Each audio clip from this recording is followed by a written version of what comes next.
కాసేపట్లో కేంద్ర కేబినెట్ సమావేశం జరగనుంది. నిన్న 30 మంది కేబినెట్ మంత్రులుగా 42 మంది సహాయ మంత్రులుగా ప్రమాణం చేశారు. ఇక ఎవరికి ఏ శాఖ కేటాయిస్తారు అన్నది ఆసక్తికరంగా మారింది. ఏ అంశాల ప్రాతిపదికన కీలక శాఖల కేటాయింపు జరుగుతుంది అన్న చర్చ జరుగుతోంది. కేబినెట్ సమావేశానికి ముందే మంత్రుల శాఖలపై స్పష్టత రానుంది. కీలకమైన శాఖలు బీజేపీకే దక్కుతాయని తెలుస్తోంది. తెలుగు రాష్ట్రాల నుంచి 2 కేబినెట్ మంత్రులు, 3 సహాయ మంత్రులు ఉండడంతో ఎవరెవరికి ఏ శాఖలు దక్కుతాయోనని ఆసక్తి నెలకొంది.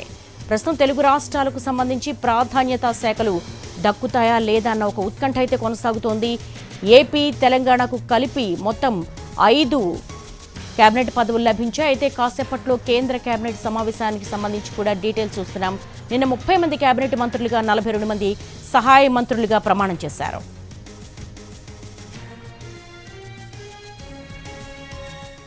కాసేపట్లో కేంద్ర కేబినెట్ సమావేశం జరగబోతోంది. లేటెస్ట్ డెవలప్మెంట్స్ ఏంటో ఢిల్లీ నుంచి మా ప్రతినిధి రాజును అడిగి తెలుసుకుందాం. రాజు, ఎవరెవరికి ఏ శాఖలు కేటాయించబోతున్నారని దాని మీద క్లారిటీ వచ్చిందా? ఎస్ దేవి, ఇప్పటి వరకు ఏదైతే నిన్న ప్రమాణ స్వీకారం చేసినటువంటి మంత్రులకు ఏ శాఖలు కేటాయిస్తారనే దానిపైన స్పష్టత మాత్రం రాలేదు. ఏ విధంగానైతే ఆ కేటాయింపులకు సంబంధించినటువంటి నోటిఫికేషన్ ఇప్పటికీ రాలేదు. సో నోటిఫికేషన్ సంబంధించి వాస్తవానికి ఈరోజు జరుగుతున్నటువంటి తొలి క్యాబినెట్ సమావేశం కంటే ముందే తెలుస్తుందని అనుకున్నారు. కానీ మరికొద్దిసేపట్లో అంటే 5 గంటలకు తొలి క్యాబినెట్ సమావేశం కూడా ప్రారంభం కాబోతుంది. దానికి క్యాబినెట్ మంత్రులందరూ కూడా వెళ్ళబోతున్నారు. సో ఇప్పటి వరకు పోర్ట్ఫోలియోలు కేటాయించకపోవడం పట్ల ఖచ్చితంగా కొంత ఉత్కంఠనైతే కనిపిస్తుంది. అయితే ప్రధానమంత్రి ఏదైతే క్యాబినెట్కు హాజరైన తర్వాత అక్కడే ఏ విధంగా పనిచేయాల్సి ఉంటుంది, మంత్రుల సంబంధించినటువంటి ఏ విధంగా ఉండబోతుంది అనే దాని మీద ప్రధానమంత్రి ఖచ్చితంగా అందరితో మాట్లాడబోతున్నారు. అదే సమయంలో ఈ శాఖలకు సంబంధించినటువంటి కేటాయింపు పైన కూడా ఒక స్పష్టతనిచ్చే అవకాశం అయితే కనిపిస్తుంది. అయితే ఏ విధంగానైతే నిన్న సాయంత్రం దేశానికి 3వ ప్రధానమంత్రిగా నరేంద్ర మోడీ ప్రమాణ స్వీకారం చేయగా ఆయనతో పాటు మిగతా 71 మంది అంటే 30 మంది కేబినెట్ మంత్రులుగా, 5 ఇండిపెండెంట్ ఛార్జ్, 36 మంది సహాయ మంత్రులుగా ప్రమాణ స్వీకారం చేశారు.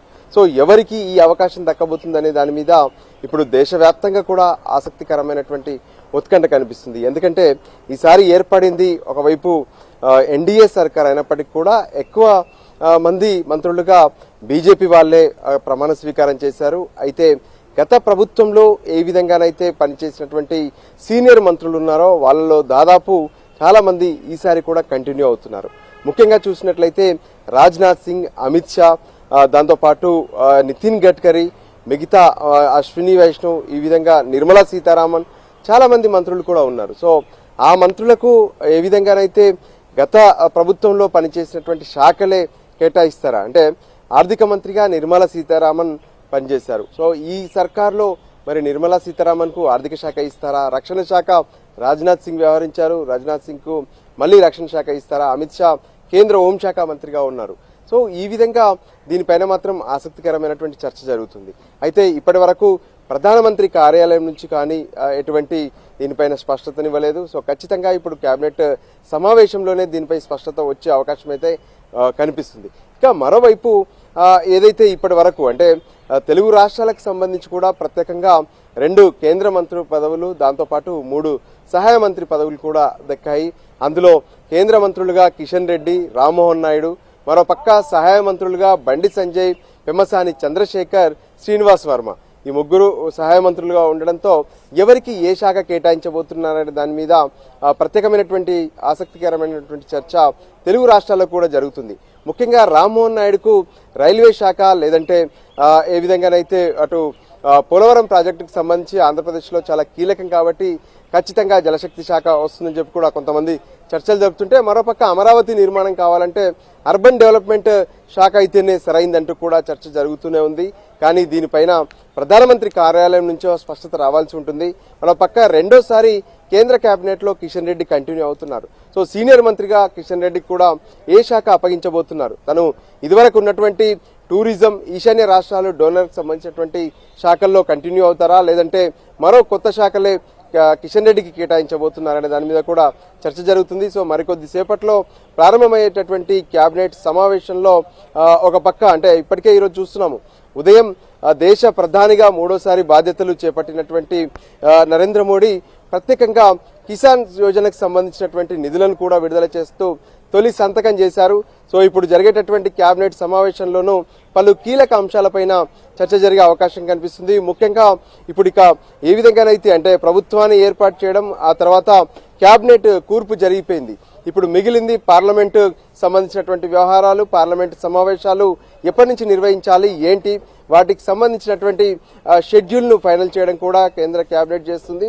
సో దానికి సంబంధించినటువంటి కీలక అంశాలపైన కూడా కేబినెట్ సమావేశంలో చర్చ జరిగే అవకాశం స్పష్టంగా కనిపిస్తుంది.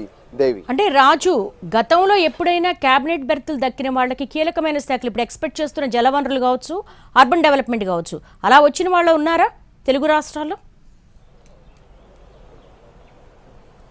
ఎస్, అర్బన్ డెవలప్మెంట్ విషయానికి వస్తే అది వెంకయ్యనాయుడుకు మాత్రమే ఈ అవకాశం దక్కింది. అయితే ఇప్పుడున్నటువంటి సంకీర్ణ ప్రభుత్వంలో బీజేపీ తర్వాత ఎక్కువ సీట్లు సాధించినటువంటి పార్టీగా టీడీపీ ఉంది, ఆ తర్వాత జేడీయూ ఉంది.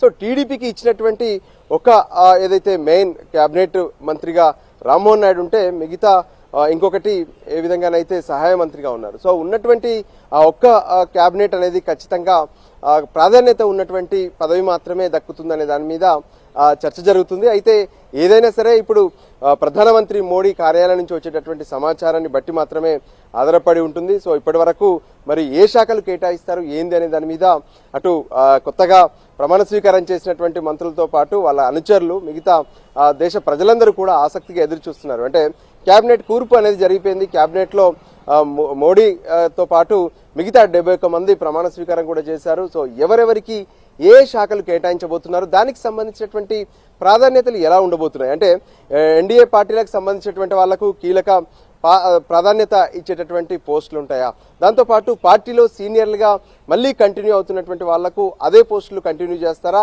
లేదంటే దీనికి సంబంధించినటువంటి ఫార్ములాను ప్రధానమంత్రి మోడీ ఎలా ఫాలో కాబోతున్నారనే దాని మీదనే ఇప్పుడు ఆసక్తికరమైనటువంటి చర్చనైతే కొనసాగుతుంది. దేవి, రాజు, జనతాదళ్ యూ నుంచి నితీష్ కుమార్ కొన్ని డిమాండ్స్ పెట్టారు, వ్యవసాయ శాఖ అంటే రైల్వే శాఖకు సంబంధించి. సో అలా ఆంధ్రప్రదేశ్ నుంచి ఏమైనా డిమాండ్స్ వెళ్ళుండొచ్చా, మనము అలా ఎక్స్పెక్ట్ చేయొచ్చా? వాటిని ఎంతవరకు పరిగణలోకి తీసుకుంటారు?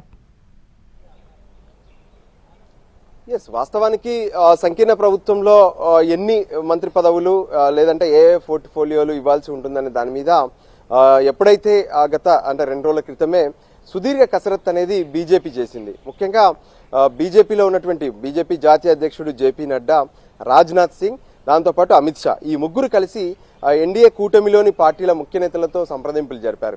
ఆ సందర్భంగా జేడీయూ కావచ్చు, టీడీపీ కావచ్చు, ఇతర పార్టీలకు సంబంధించినటువంటి ముఖ్య నేతలు ఈ బృందంతో, బీజేపీ బృందంతో సమావేశమయ్యారు. ఆ సందర్భంగానే కూటమిలోని పార్టీలు కోరుకుంటున్నటువంటి శాఖలకు సంబంధించినటువంటి పరిస్థితి, వాళ్ళు కావాలనుకుంటున్నటువంటి నెంబర్స్ కూడా బీజేపీ కూటమి ఎప్పుడైతే కూటమి సమావేశాల్లో స్పష్టం చేశారు. సో ఆ సందర్భంగానే దీనికి సంబంధించినటువంటి ఒక క్లారిటీ వచ్చింది. అయితే ఇక్కడ డిమాండ్ అనేది మాత్రం పెద్దగా కనిపించట్లేదు. ఒకరికొకరు ఎక్కడ ఇబ్బంది కలగకుండా కూటమిలో ఉన్నటువంటి పార్టీలు సరైనటువంటి సహకారంతోనే ఈ నిర్ణయాలన్నీ కూడా జరగాలనుకుంటున్నారు. అది కూడా పార్టీలో ఉన్నటువంటి ఆ పెద్దలు, మరోవైపు ప్రధానమంత్రి, బీజేపీలో ఉన్నటువంటి కీలక నేతలు అందరి మధ్య పూర్తి స్థాయిలో జరిగినటువంటి ఒక ఒప్పందం ప్రకారమే దీనికి సంబంధించినటువంటి కేటాయింపులు ఉండే అవకాశం కనిపిస్తుంది. అయితే ఖచ్చితంగా ఆ అవసరాలకు తగ్గట్టుగా పట్టువిడుపులు కూడా ఉంటాయి. అంటే తమకు ఈ శాఖ కావాలని చెప్పి ఏదైతే కూటమిలోని పార్టీలు డిమాండ్ చేసినప్పటికీ కూడా దానికి సంబంధించినటువంటి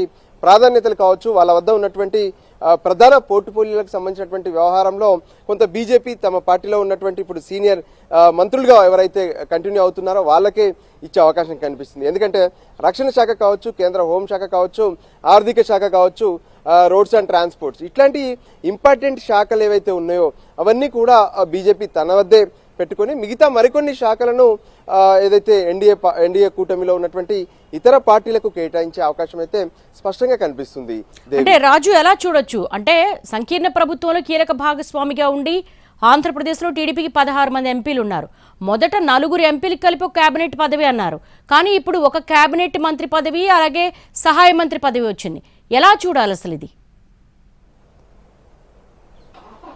దీనికి సంబంధించి ఇక్కడ కూటమిలో ఉన్నటువంటి పార్టీల వద్ద కొన్ని లక్ష్యాలు ఉంటాయి. అంటే కేంద్రంలో మంత్రి పదవులే కాదు తమకు కావాల్సింది, ఇప్పుడు ఆంధ్రప్రదేశ్ విషయంలో కూడా ఖచ్చితంగా రాష్ట్ర అభివృద్ధి అనేది చాలా కీలకంగా ఉండబోతుంది. రాష్ట్ర అభివృద్ధి కోసం కేంద్రం సహకరించాల్సి ఉంటుంది కూడా. సో ఇప్పుడు ఏర్పాటైనటువంటి కేంద్రంలో కూడా ప్రధానమంత్రిగా మూడోసారి నరేంద్ర మోడీ కంటిన్యూ అవుతున్నారు. సో ఖచ్చితంగా కేంద్ర సహకారం కావాలంటే ఇక్కడ పదవుల కోసం కానీ పోస్టుల కోసం కానీ డిమాండ్ చేయాల్సినటువంటి అవసరం లేదని చెప్పి టీడీపీ స్పష్టం చేసింది.